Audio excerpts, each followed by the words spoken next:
Hello Louise, merci beaucoup d'être sur ce petit format de bosser. Je suis super contente de te recevoir. Ma première question, c'est qu'est-ce que ça fait de jouer sur un festival comme celui de Cabourg? Bah écoute, ça fait chaud au cœur parce que, alors je m'en souvenais plus, mais je suis venue donc avec mon musicien qui est aussi mon copain dans la vie. On est venu, voilà, de clichés, j'adore. On est venu en voiture tous les deux. Il me dit mais ouais, je sais pas si tu te souviens, c'est en 2018. On était avec de la famille à Cabourg et on avait vu la scène et on s'était dit putain, ça serait trop bien qu'un jour on joue à ce festival. Je n'en avais plus aucun souvenir, mais il me l'a rappelé dans la voiture. J'ai trouvé ça trop mignon. Et plusieurs années plus tard, on y joue. Donc ça fait incroyable. Chaud. Ouais, ça fait chaud au cœur. C'est trop bien, c'est trop chouette. Si je dis pas de bêtises, tu as grandi avec un papa contrebassiste, pardon. Carrément. Et une maman chanteuse. Oui. Du coup, tu as toujours été bercée dans le milieu de la musique.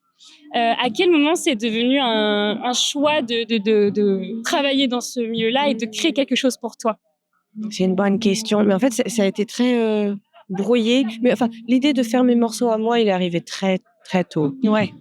Je pense faire une dizaine d'années, je savais que je voulais composer mes morceaux et que c'était important, même en tant que fille. Ouais. Tu vois, de très jeune, j'avais ça et de s'approprier sa parole. Je vois. Tu vois, parce que surtout quand on est chanteuse, ça peut vite arriver surtout à l'époque, mais de nous dire qu'on va nous composer des trucs, qu'on va nous mettre des compositeurs, des arrangeurs, des auteurs, et que nous on va juste bien chanter par-dessus. Bon, ça m'intéressait pas trop. C'est ça. Et je voulais pas être qu'une voix, parce que quand on chante bien, parfois on peut se dire, surtout quand je suis accompagnée sur scène par des hommes, ça arrive parfois après les concerts qu'on vienne nous parler et puis qu'on me regarde pas dans les yeux, on regarde que les gars dans les yeux, ça m'énerve bien. Et puis que ça a l'air. Il part du principe que c'est par exemple Solal, qui est mon bassiste, mon copain, qui a tout composé, tu vois, qui a arrangé les trucs. Et moi, je suis devant et je chante, quoi. Comment vous dire? Alors, en fait, excusez-moi. donc voilà, donc je pense que ça a été plein de choses liées, autant dans l'envie de s'approprier ma parole et ma voix, et l'envie de composer, parce que j'adorais ça même petite. Donc j'ai pas eu un déclic. Mais ça a toujours été là. Ça a toujours été là. Ça a toujours été au fond de toi. C'est ça. Puis j'ai toujours eu l'exemple de mes parents où je voyais que c'était un métier. Tu peux faire l'Olympia un jour et le lendemain, tu joues au bal musette de Forges-les-Eaux, tu vois ce que je veux dire. C'est la réalité de ce métier. Oui. C'est le seul métier où tu peux dormir dans un hôtel 4 étoiles et sur un canapé le lendemain. Donc, exactement. Et c'est bien, j'adore. C'est ça que t'aimes bien aussi, c'est ce que t'es là. Oui, carrément. Tu fais des trucs différents et puis tu t'habitues jamais, quoi. Bah oui. Surtout que tu as fait The Voice. Eh oui. On va pas trop en parler parce qu'on n'est pas là pour ça. Et tu as aussi été sur Starmania, parce que peut-être que ma communauté ne le sait pas, donc je trouve ça important de le rappeler. Bien sûr. Mais maintenant, tu es sur ton propre album. Et c'est quoi, du coup, qu'est-ce qui est différent et c'est quoi les étapes qui sont différentes entre être au service des autres et être à ton service aujourd'hui et créer pour toi? L'autodiscipline. Ok. Quand tu bosses pour les autres, bah déjà, tu étais beaucoup plus à même de faire le bien pour les autres que pour toi-même. Ouais. Donc là, c'est exactement la même chose. Tu travailles plus, puis tu sais que tu as les parts ou les morceaux à travailler, et puis que tu as tel concert, tel jour ou telle répétition. Quand c'est toi, si tu es moteur de tout, si toi, tu travailles pas, personne ne travaillera à ta place. C'est ça. Et il n'y a rien qui se fera. Et donc, il n'y a pas, viens en répétition à 16h et puis on travaille ça. C'est toi qui dis aux autres, alors où est-ce qu'on va faire la répétition, à quelle heure, avec qui, qu'est-ce qu'on va jouer, comment on va le jouer, où est-ce qu'on va jouer. Oui. C'est vraiment, voilà. Donc, c'est de l'autodiscipline. Autodiscipline, ouais, je dirais. S'il faut choisir un truc, c'est un peu plus que ça. Mais...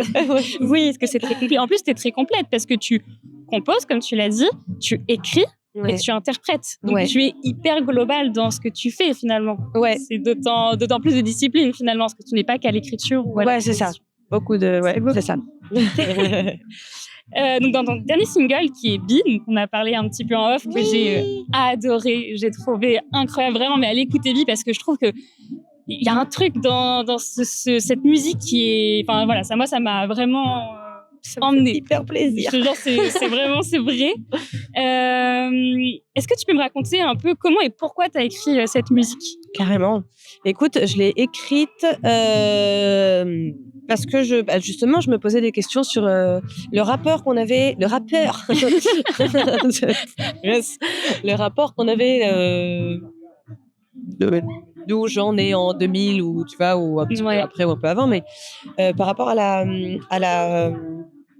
l'entrepreneuriat, au fait de se mettre au service, de mettre sa vie au service d'une entreprise qui va peut-être pas bien nous traiter sur le long terme, et puis cette envie qu'il y a eu à un moment donné d'aller s'installer dans les grandes villes.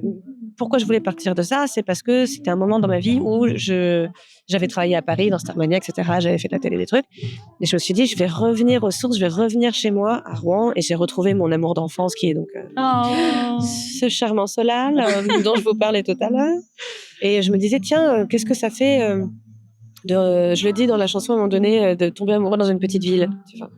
Et après ça m'a ça m'a donné envie d'écrire sur la relation au travail et à où est-ce qu'on habite, pourquoi on y habite, pourquoi dans des grandes villes, pour quelle entreprise. Oui, c'est ça. Pas dans le sens forcément entreprise. On s'entend, oui. Mais tu vois, pour quel plan. C'est ça. Et pour qui on vit, au service de qui on passe tout le plus clair de son temps. C'est ça, voilà. En gros, c'était ça.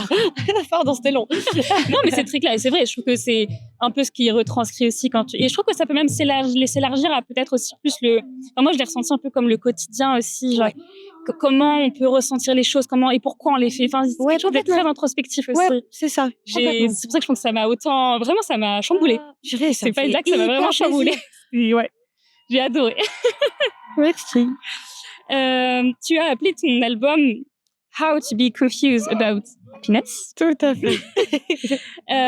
Et je trouve que du coup, à travers ton album, tu assumes de ne pas avoir la réponse de ce qui rend heureux finalement, et ça marche aussi avec le single B du coup. Est-ce que pour toi c'était libérateur de faire cet album? Est-ce que tu t'as senti c'était ton premier en plus, donc est-ce que... Bah ouais, puis j'ai pas fait d'EP avant ni rien, je me suis juste dit je vais faire un album. Direct. Très bonne connaissance de l'industrie musicale, bravo. Ouais, je pense que ça m'a fait du bien. Ça m'a fait du bien parce que ça m'a permis de penser mes chansons comme un peu les grands piliers de ce que font un bonheur standard, entre grandes guillemets, la famille, le travail, l'amour, le rapport à soi, l'écologie, tu vois. Et donc, ça m'a permis, parce que je prends énormément de temps à faire des textes. C'est pas du tout, j'arrive, je me pose à ma table et... Allez. ok, je relève le nez, il est 18h, mais j'ai une chanson. Pas du tout. Il faut 4 mois pour finir le truc. Mais du coup, c'était des grosses introspections très douloureuses, en vrai. Et de finir un texte, c'était très long, très dur. Mais au moins, ça m'a permis de me connaître mieux et je fais beaucoup mieux. Donc voilà. Mais parfait. C'est parfait. Voilà.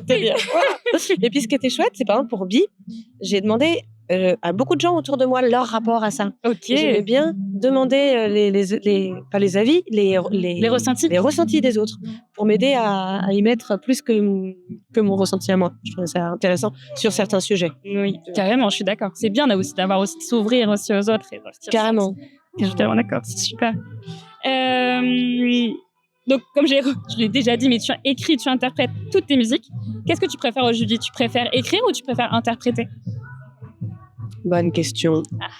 En ce moment, en fait, je pense que interpréter, c'est toujours pour moi beaucoup plus facile que d'écrire. Écrire, c'est lent, c'est douloureux, J'essaie là de changer ma manière d'écrire pour que ce soit moins dur, mais je dirais qu'interpréter, c'est quand même tu vois, écrire, j'ai passé vraiment 6 mois toute seule dans mon appart à avec personne. Tout le monde fait pas ça et je sais pas la bonne solution nécessairement. Mais moi, ça s'est passé comme ça. Donc là, c'est quand même, t'es à la plage, tu joues avec des gens que tu kiffes, tu rencontres plein de monde, tu vois une bière au soleil, c'est quand même sympa. Voilà. Donc voilà. Interprétation pour l'instant, mais après, je replonge dans l'écriture là pour le 2e album et c'est quand même très chouette aussi. J'adore. J'avais demandé c'est quoi la suite, mais du coup, bah voilà. J'ai vu que tu fais aussi une petite tournée de festival là, oui, Cabourg. C'est ça. Les autres dates, je ne sais plus en tête. Écoute, on va faire Beauregard, on va faire le Rose Festival, mais oui. Les Intemporels, on a un showcase au Francofolie, tout ça. On a incroyable, c'est trop bien. Oui, écoute, on va faire de la Clio 3, c'est bien. On va faire de la route. Trop bien. Voilà. Je pose toujours cette question-là à toutes les femmes qui sont venues sur le média. Je leur demande toujours, c'est quoi être une bossée pour toi aujourd'hui? C'est quoi une bossée? Oui, alors une bossée, c'est... Alors moi, du coup, je suis bossée média. Ah oui, pardon, excuse-moi. Non, il n'y a aucun souci. Et du coup, ma communauté, je les appelle les bossés parce qu'on est toutes des bossées. En fait, j'ai repris le mot bosser pour boss et j'ai féminisé parce qu'on est des bossés. Ouais, de ouf, j'aime beaucoup. J'aime beaucoup. Pour toi, être une bossée, c'est quoi aujourd'hui? Bonne question. Putain, j'ai tellement de réponses en même temps, c'est terrible, mais parce que c'est sur plein de sujets différents. Évidemment, il y a le fait d'être, en tout cas pour moi, hein, oh là là, mais d'être à l'initiative de mes actions et de ce qui m'arrive. Et aussi, et ça m'a pris un peu de temps, arrêter de vouloir toujours être sympa avec des cons. Oui, tu vois. Plus fort. Voilà. Il y a des gens, ils vont essayer de t'expliquer ton métier, t'expliquer ton boulot, qui vont parler mal parce que. Et avant, j'étais toujours non mais je comprends, non mais je suis d'accord, non mais je sais pas. Tu sais, à s'excuser de se faire mal parler ou de se faire prendre pour une conne. Et ça, je l'ai arrêté. Et ça me fait beaucoup de bien. Mais c'est super. Voilà. J'adore cette réponse. Merci beaucoup d'avoir répondu à mes questions. C'était trop chouette. C'est une toute première pour moi et je suis très contente de t'avoir. T'as géré. C'est trop bien. T'as géré de fou. Merci beaucoup. Merci. Merci à toi.